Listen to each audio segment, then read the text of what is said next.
পারছো যে সবাই যে মানুষ এত ড্রিঙ্ক করছে স্মোকিং করছে, তো এগুলো করে ওদের কি লাভ হচ্ছে এত? আমি একটা কথা বলি, কি লাভ হয় আমি তো সেটা বলতে পারবো না, তবে আমি একটা কথা বলবো কি, এই যে গাঁজা, বিড়ি, মানে মদ, নেশা যেই হোক না কেন, এটা খাওয়ানোর বন্ধু তুমি পেয়ে যাবা, কিন্তু এটা থেকে ছুটানোর বন্ধুটা বা দূরে রাখার বন্ধুটা খুব কম পাবা। আর অ্যাকচুয়ালি মদ যখন খায়, বিড়ি যখন খায়, সিগারেট যখন খায়, যেরকম আমাদের বলে না মারা গেলে মুখে আগুন, তো তোমার মুখে যে আগুনটা দিল, সিগারেট ধরিয়ে বিড়ি ধরিয়ে যে আগুনটা দিল, এটা হচ্ছে মুখে আগুন। ঠিক আছে, আজকে তোমার মুখে আগুন না, তোমার হার্টে আগুন দিচ্ছে। যারাই বিড়ি সিগারেট খাচ্ছে মানে হার্টকে জ্বালিয়ে দিচ্ছে, এটা মনে রেখো। লিভারকে জ্বালিয়ে দিচ্ছে, কিডনিকে জ্বালিয়ে দিচ্ছে, এটা কিন্তু তোমার মদ। হ্যাঁ, যারা খায় প্রথম নাকি মানে ইন্টারনাল অবধি জানতে পারে কি মদ খেলাম। তো যারা এগুলো খায় একা খায় না, দিয়ে খায়।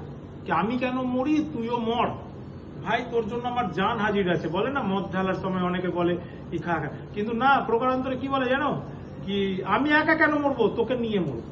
আজকে কোনো ভালো জায়গা, কোনো প্রোগ্রামে দেখবা ভালো বন্ধু তুমি পাবা না, কিন্তু যদি কোথাও নোটাঙ্কি ড্যান্স হয় বা কোথাও ইয়ে হয়, অনেক জন যে চল চল চল আমি টিকিট দিব তোর, আমি তোর এ করবো ও করবো হ্যান করবো। দেখো না এত সুন্দর আমার জিম রয়েছে, কেউ সেরকম নেই।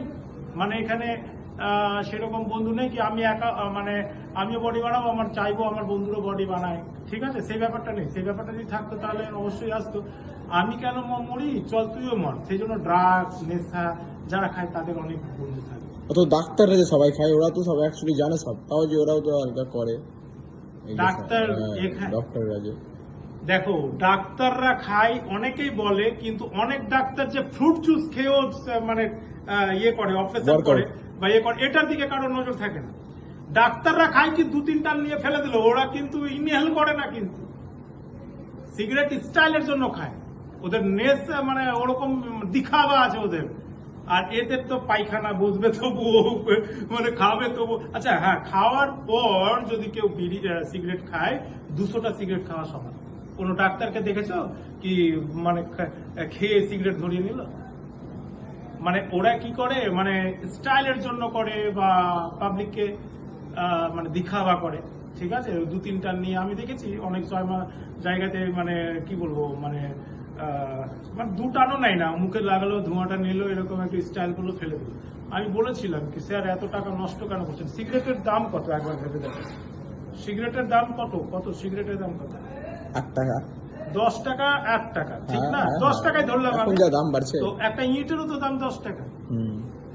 একটা করে সিগারেটের জায়গাতে একটা করে যদি ইঁট নেওয়া হয় তো মাহাল হয়ে যাবে। এক জায়গায় আমি দেখেছিলাম, আমি এক জায়গায় কি আমার বাবারই, আমার চেন স্মোকার, আমার বাবা সিগারেট করতেন, ইনহেলার পেশেন্ট ছিলেন, তবু সিগারেট খেতেন। এত এত সিগারেটের আমি ইয়েগুলো জোগাড় করতাম, লাস্ট গুলো, যেটা মানে খেয়ে বাঁচে, মানে অ্যাস্ট্রে থেকে নিতাম আর জোগাড় করতাম। তো আমি অনেক কিছুই মানে জোগাড় করতে পছন্দ করি অ্যাকচুয়ালি, তো মানে সিগারেটের ওটা জোগাড় করেছিলাম। এবার বাবাকে সেই ছোট্টবেলায় আমি বলেছিলাম কি বাবা এতটা টাকা থাকলে তো আমার হয়ে যেত হায়াবুসা। তো যাই হোক, হায়াবুসা আর হলো না আমার, কিন্তু ঠিক আছে, হায়াবুসার অনেক ছোট থেকেই আমার মানে শখ ছিল, কিন্তু হায়াবুসা আর আমার হলো না, আর হবেও না। কেন আমি অ্যানিমাল সেবায় বা ভবগুড়েদের খাওয়াতে মানে যা ব্যস্ততা বা যা মানে আমার হায়াবুসার বা যত টাকা আসুক না কেন ওদেরকে আমি খাইয়ে দিই। তো যাই হোক, নেশার কাছ থেকে দূরে থাকো ভাই। সব থেকে নেশার থেকেও বাজে জিনিস হচ্ছে কিন্তু মায়া। আর একটা কথা বলি, নেশার ব্যাপারে যখন তোমরা মানে কোশ্চেন করলে, সব থেকে বাজে নেশা হচ্ছে মোবাইল। এদের কাছ থেকেও দূরে থাকতে হবে। অনেক রকম নেশা আছে, শুধু একটাই নেশা সব থেকে ভালো, যেটা হচ্ছে হেলথের নেশা। হেলথের নেশা মানে আবার ফের মানে বাজে জিনিস খেয়ে বডি বানাবো, সেই নেশা বলছি না, কিন্তু আমি ফিট আর লেখাপড়া, ন্যাচারাল ওয়ার্কআউট। তো এই নেশাগুলো ভালো, মানে সবটার ভালো দিক আছে, খারাপ দিক আছে, ঠিক আছে। Thank you. Like, comment, share.